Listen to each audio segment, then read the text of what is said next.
High বন্ধুরা, কেমন আছেন? আশা করি সকলেই ভালো আছেন। তো বাড়িতে থাকা 5টা উপকরণ দিয়ে বানিয়ে নিন মোমোস, খুবই সহজ পদ্ধতিতে। তো চলুন তার জন্য কী কী নিতে হবে দেখে নিই। 1 বাটি ময়দা, অল্প লবণ, ভালো করে আটার সঙ্গে মিক্স করে নিতে হবে। অল্প অল্প জল দিয়ে এটা মেখে নিতে হবে।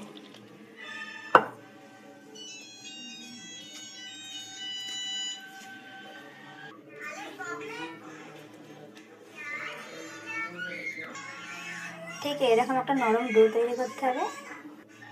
ছোট চামচের 1 চামচ রিফাইন্ড তেল এইভাবে ওপরে আঠাটা লেগে নেব। আটায় ভালোভাবে এইভাবে লাগিয়ে নিতে হবে, মিক্স করে নিতে হবে তেলের সঙ্গে। এটা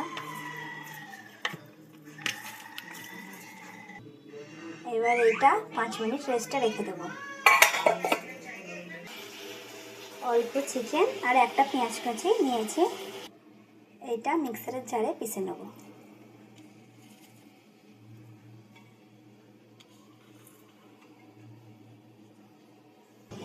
গ্যাসে প্যান বসিয়ে দিয়েছি, এবার এতে দিয়ে দেবো 1 চামচ মতো সর্ষের তেল।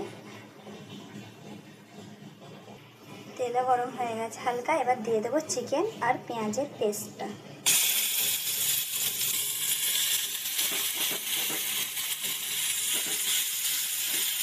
দিয়ে দেবো 1 চামচ লবণ আর অল্প গোলমরিচের গুঁড়ো দিয়ে সব কিছু ভালোভাবে মিক্স করে নিতে হবে। এবার এটা ঢাকনা চাপা দিয়ে 2 মিনিট সিদ্ধ হওয়ার জন্য রেখে দেবো। গ্যাসের ফ্লেমটা একদম আস্তে করে দিয়েছি। এবার আটার ডো থেকে এইভাবে 5 ভাগে ভাগ করে নেব।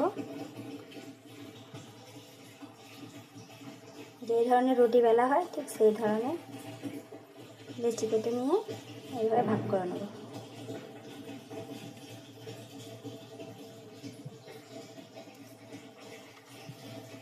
হয়ে গেছে, এবার এটা বেলে নিতে হবে। অল্প ময়দা ছড়িয়ে আটা এভাবে বেলে নিতে হবে। রুটি বেলা হয়ে গেছে, তাই এই সাইজের কোনো ডাব্বার ঢাকনা নিয়ে এইভাবে গোল গোল করে কেটে নিতে হবে।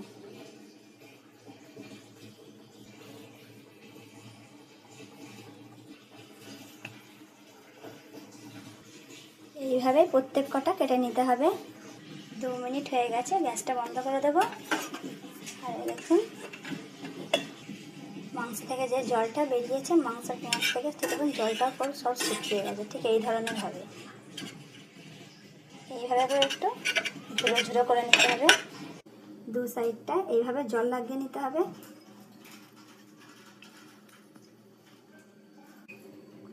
এবার এইভাবে দেখুন কুচি কুচি করে নিতে হবে, একদম খুবই সহজ পদ্ধতিতে।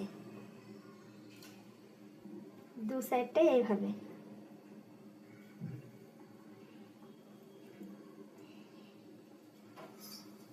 ব্যাস, এবার এটা এইভাবে জল লাগিয়ে নিতে হবে।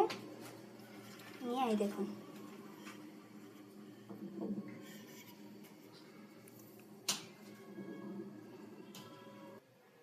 আপনারাও আপনাদের হিসাবে এভাবে তৈরি করে নেবেন, ঠিক যে ধরনের পারেন।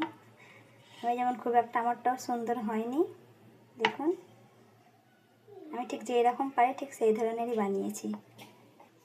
এবার ইডলি মেকারে এভাবে অল্প অল্প করে তেল লাগিয়ে নেবো ব্রাশে করে। গ্যাসে অল্প জল দিয়ে বসিয়ে দিয়েছি, এক এক করে এবার দিয়ে দেবো।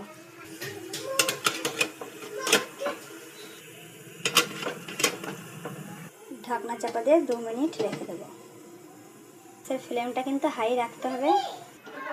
2 মিনিট হয়ে গেছে, দেখুন হয়েও গেছে। এবার গ্যাসটা বন্ধ করে দেবো। হয়ে গেছে, দেখতে যত সুন্দর লাগছে খেতে কিন্তু ততই দারুণ। তো বাড়িতে একবার অবশ্যই বানিয়ে খেয়ে দেখবেন। যদি আমার ভিডিও এবং রেসিপিটা আপনাদের ভালো লাগে তো লাইক, সাবস্ক্রাইব এবং ফলো করবেন। Thank you.